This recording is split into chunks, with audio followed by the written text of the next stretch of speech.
तो अब मदरसों की शिक्षा प्रणाली में बदलाव किया जा रहा है। दीनी तालीम के साथ अब मदरसों में आधुनिक शिक्षा भी दी जाएगी। बात करने के लिए यूपी सरकार में अल्पसंख्यक कल्याण मंत्री दानिश आज़ाद अंसारी जी हैं।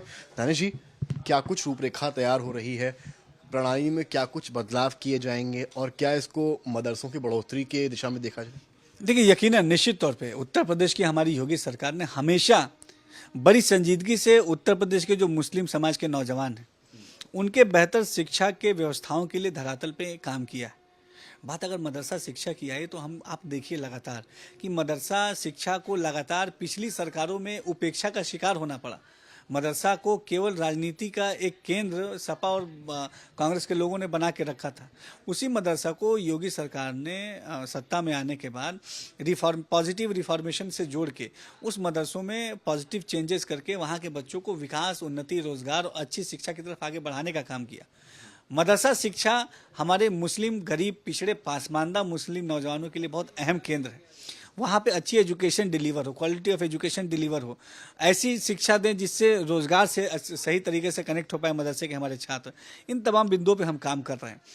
दीनी तालीम जो पढ़ाई जाती है मदरसों में, बेशक दीनी तालीम बहुत ज़रूरी है और दीनी तालीम के साथ कहीं भी कोई छेड़छाड़ हमारी सरकार नहीं करेगी, लेकिन दीनी तालीम के साथ साथ आधुनिक शिक्षा को भी मदरसा शिक्षा का अहम अंग बनाया जाएगा।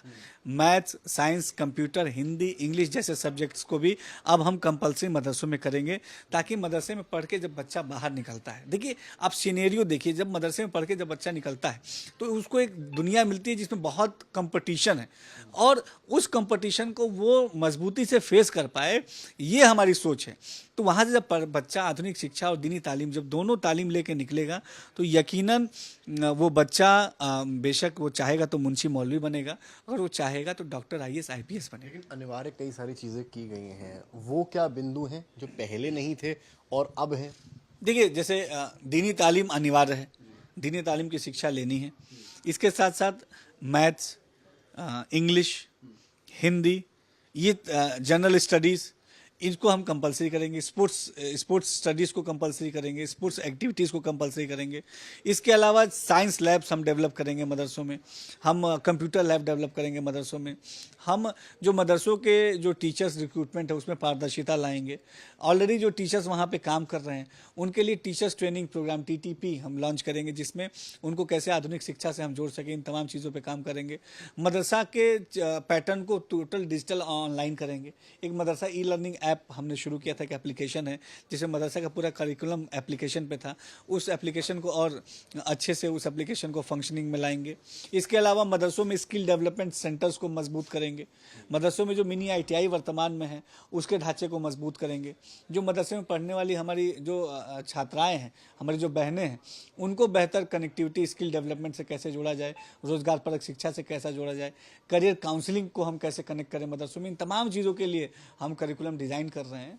माननीय मुख्यमंत्री जी की अध्यक्षता में बीते दिनों बैठक हुई थी और उनके दिशा निर्देशन पे, माननीय मुख्यमंत्री जी के दिशा निर्देशन पे तमाम काम हो रहे हैं और आगे बढ़ के इसमें हमने इसमें कमेटी भी बनाई है। इन तमाम चीज़ों को कैसे हम ग्राउंड लेवल पर उतारेंगे, इसके लिए करिकुलम को कैसे डिजाइन। कमेटी की आपने बात की, कमेटी में कौन कौन है और दूसरा कब तक माना जाए कि अगले साल तक की शुरुआत में ये लागू हो जाएगा? निश्चित हो, कमेटी में निदेशक स्तर के लोग, हमारे जो अल्पसंख्यक कल्याण निदेशक हैं और निदेशक की जो टीम है, विशेष सचिव हैं, ये इस कमेटी का हिस्सा हैं और ये जल्द से जल्द इनको अपनी रिपोर्ट सौंपने के लिए कहा गया है। रिपोर्ट आने के बाद माननीय मुख्यमंत्री जी से हम इस रिपोर्ट को दिखाएंगे और जो भी मार्गदर्शन उनका होगा उस दिशा में आगे जाएंगे। जो है यूपी में सियासत भी है, विपक्ष कह रहा है कि एक तरफ जो है मदरसे पर बुलडोजर चला रहे हैं, दूसरी तरफ जो है मदरसों में रिफॉर्म लाने की बात करते हैं। देखिए, विपक्ष ने बड़े अफसोस की बात है कि मदरसा के नाम पे केवल सियासत के अलावा और कुछ नहीं किया है। लेकिन आज योगी सरकार आगे बढ़ के मदरसों के पॉजिटिव रिफॉर्मेशन के लिए अगर काम कर रही है तो इस बात का स्वागत वहाँ तमाम लोगों को करना चाहिए और लोग कर रहे हैं। और ये रिफॉर्मेशन की ज़रूरत क्यों आई, अचानक से क्या सूझा योगी सरकार को, ये भी समझने की ज़रूरत है। ये मदरसे में पढ़ने वाले बच्चों ने कहा बीते दिनों आप देखिए, मैं लगातार मदरसों के दौरों पे रहता हूं, और आप देखिए जब हमने मदरसों में साइंस एग्जीबिशन लगाया था अब्दुल कलाम साहब की जयंती के मौके पे अक्टूबर में, तो मदरसों के बच्चों ने आगे बढ़ के, मदरसों के बच्चियों ने आगे बढ़ के कहा कि सर योगी जी से कहिए, मोदी जी से कहिए, हम इंग्लिश पढ़ना चाहते हैं, हम मैथ्स पढ़ना चाहते हैं, इसको कंपलसरी सब्जेक्ट अगर होगा तो हम अपने करियर में आगे बढ़ेंगे। तो ये मदरसे के बच्चों की हसरत है, उनके हसरत को पूरा करने का काम योगी सरकार का। ये कह रही है कि हम अखिलेश सरकार में जो है मदरसों का बहुत जो है बढ़ावा दिया गया, लैब्स वगैरह बनाए गए, और बीजेपी सरकार जो है केवल दिखावा कर रही है। देखिए, सबसे ज्यादा मदरसों के साथ खिलवाड़ अगर किसी ने किया तो ये समाजवादी पार्टी के शासनकाल में हुआ, और ये बड़े अफसोस की बात है कि समाजवादी पार्टी मदरसों के नाम पे केवल राजनीति करने के अलावा उसने कुछ नहीं किया। आज अगर आगे बढ़ के हम अच्छी शिक्षा से कनेक्ट करना चाहते हैं मदरसों में को, तो इससे समाजवादी पार्टी को परेशानी नहीं होनी चाहिए।